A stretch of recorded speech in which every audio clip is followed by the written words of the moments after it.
পাৰিবনে নাই জিকিব? জিকিবনে নাই?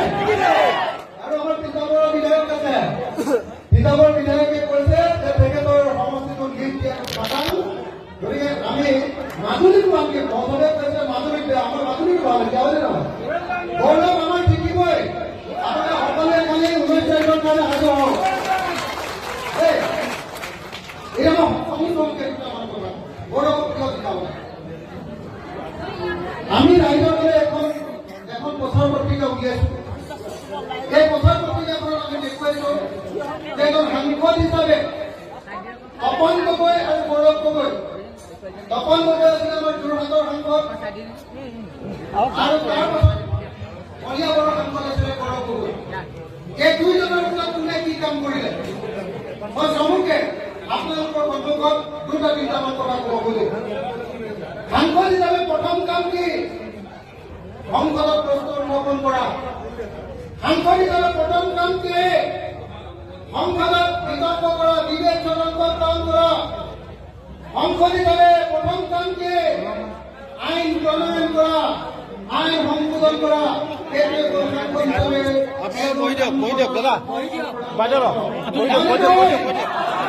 এতিয়া গৌৰৱ গগৈ যোৱা 5টা বছৰত কিমান প্ৰশ্ন কৰিছিলে জানেনে?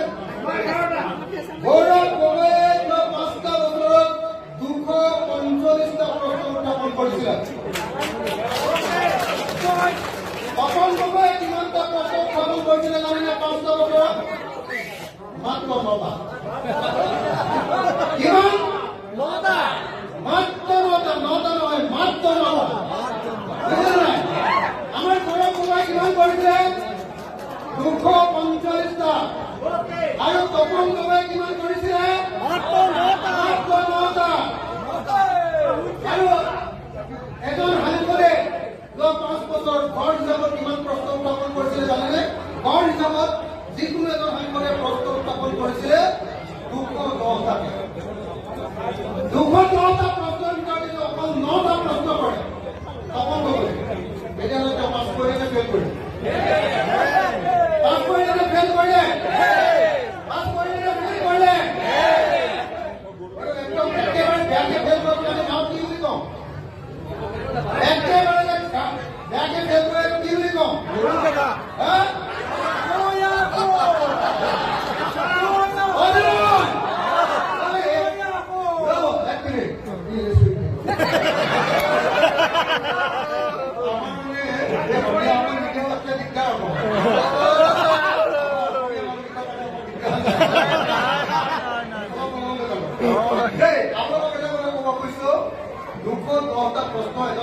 উত্থাপন কৰিছে গড়ে আৰু তাত তপন গগৈ মাত্ৰ 9টা প্ৰশ্ন আৰু আমাৰ গৌৰৱে 245টা প্ৰশ্ন। তাৰমানে আকাশ আৰু পাতাল হয় নহয়? আকাশ আৰু পাতাল হয় নহয়? তাৰ পাছত যদি কোনোবাই গৌৰৱ গগৈ ভোট দিলে যদি তপন গগৈ ভোট দিব বুলি কয় তেতিয়াহ'লে মই ক'ব লাগিব যে তেওঁৰ দিনকাল কেতিয়াও জীৱন ভাল হয় নে নহয়?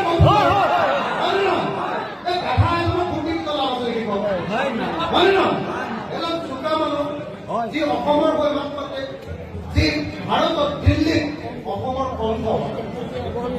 প্ৰধানমন্ত্ৰী নৰেন্দ্ৰ মোদীৰ আগত ৰঙা চকু দেখুৱাই কোনে কথা ক'ব পাৰে? গৌৰৱ গগৈ হয়নে নহয়? আৰু সেইকাৰণে আমাৰ গুৱাহাটী হয়নে নহয়? হয়নে নহয়? তিতাবৰৰ ল'ৰা হয়নে নহয়? এই তিতাবৰৰ ল'ৰা প্ৰয়াত তৰুণ গগৈ পুত্ৰ গৌৰৱ গগৈ চোকা বুদ্ধিৰ ল'ৰা। গৌৰৱ গগৈ নিজিকায় যদি ক'ৰবাত বাধা কামত শিকাই দিওঁ তেতিয়াহ'লে আমাক আৰু পৃথিৱীৰ চবে খাই হয়নে নহয়? গতিকে মই সকলোকে হাতযোৰ কৰি অনুৰোধ কৰিছো, আহক আমি সকলোৱে মিলি 19 তাৰিখৰ যি আমাৰ লোকসভা নিৰ্বাচন, সেই লোকসভা নিৰ্বাচনত গৌৰৱ গগৈ কিমানকে ভোট দিওঁ যাতে গৌৰৱ গগৈ থকা যিটো চিম্বল সেইটো যাতে একদম দাগ নাইকিয়া হৈ থাকে, একদম ছবি নাইকিয়া হৈ যাতে দাগ হৈ থাকে। হয়নে? হয় ভোট দিব নে নাই? যদি গৌৰৱ গগৈ ভোট নিদিয়ে আপোনালোকে মনত ৰাখিব দেই, তেতিয়াহ'লে কিন্তু অসমে ডাঙৰ সন্মুখীন হ'ব। কাইলৈ যদি কংগ্ৰেছৰ চৰকাৰ হয় গৌৰৱ গগৈ মন্ত্ৰী হ'ব, নহয় নহয়? আৰু তপন গগৈ তপন গগৈ চেষ্টা কৰিবি ধূপ বাহাৰি বহি থাকিব তপন গগৈ যদি আপুনি ভোট দি থাকে বুঢ়াও হৈ যায় ভোট জিকি যদি তপন গগৈ বুঢ়াও হৈ যায় মন্ত্ৰী কেতিয়াও নহয় মন্ত্ৰী নহয় আৰু যদি কেতিয়াবা মন্ত্ৰী হয়গেও তেতিয়াহ'লে আমাৰ ৰামেশ্বৰ দেৱীৰ নিচিনাকে চাই চকুৰি নোপোৱা মন্ত্ৰী হয় আৰু যদি গৌৰৱ গগৈ জিকে আৰু যদি মন্ত্ৰী হয় তেতিয়াহ'লে কি মন্ত্ৰী হ'ব 2 নম্বৰ মন্ত্ৰী নহ'লে 3 নম্বৰ মন্ত্ৰী আৰু 3 নম্বৰ মন্ত্ৰী যদি হয় তেতিয়াহ'লে যদি ফৰেইন এফেয়াৰ্ছ মিনিষ্টাৰ মানে বৈদেশিক পৰিক্ৰমা মন্ত্ৰী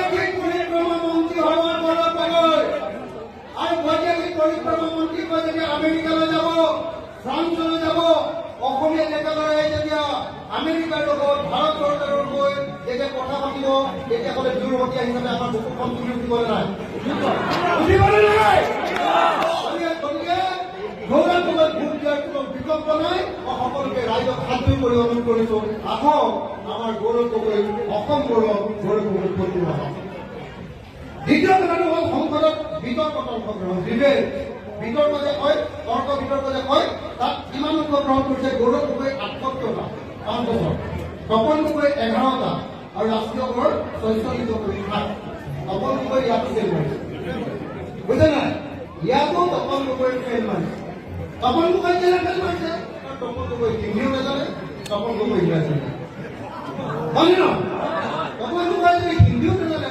ইংৰাজীও নাজানে তেওঁ সংসদ গোটাই কিবা লাভ হৈছে একোতো লাভ নাই হয় ন তেওঁ কোনো প্ৰশ্ন কোনো কথা ক'ব নোৱাৰে আৰু বহুতে কয় যে নহয় চৰকাৰী পক্ষৰ সাংসদ তেওঁ প্ৰশ্ন নকৰিলে কি হ'ব উন্নয়নমূলক কাম কৰে আৰু মই ভাই এটা সমষ্টি বিধায়ক মোৰ সমষ্টিটো তপন গগৈ এটা উন্নয়নমূলক কাম কৰা নাই মই 8 বছৰ 3 বছৰৰ বিধায়ক 3 বছৰৰ ভিতৰত এটা কামো কৰিবলৈ তপন গগৈ সক্ষম হোৱা নাই আপোনালোকৰ ইয়াত যোৰহাটত কিবা কাম কৰিছে নেকি তপন গগৈ এই জানিছে নেকি IIM আনিছে নেকি IIT আনিছে নেকি কিবা ডাঙৰ কাম কৰিব পাৰিছে নেকি নাই জিৰ' হয়নে নহয় জিৰ' হয়নে নহয় তেওঁ ভোট দি থাকি কোনো লাভ নহয় মই সকলোকে অনুৰোধ কৰিছো আহক আমি সকলোৱে মিলি অসম গৌৰৱ যোৰহাটৰ গৌৰৱ আৰু দিল্লীত অসমৰ কণ্ঠ গৌৰৱ গগৈ ভোট দিম আহক এই কথা কৈয়ে মই মোৰ বক্তব্য সামৰি মাৰিছো ধন্যবাদ জয় অসম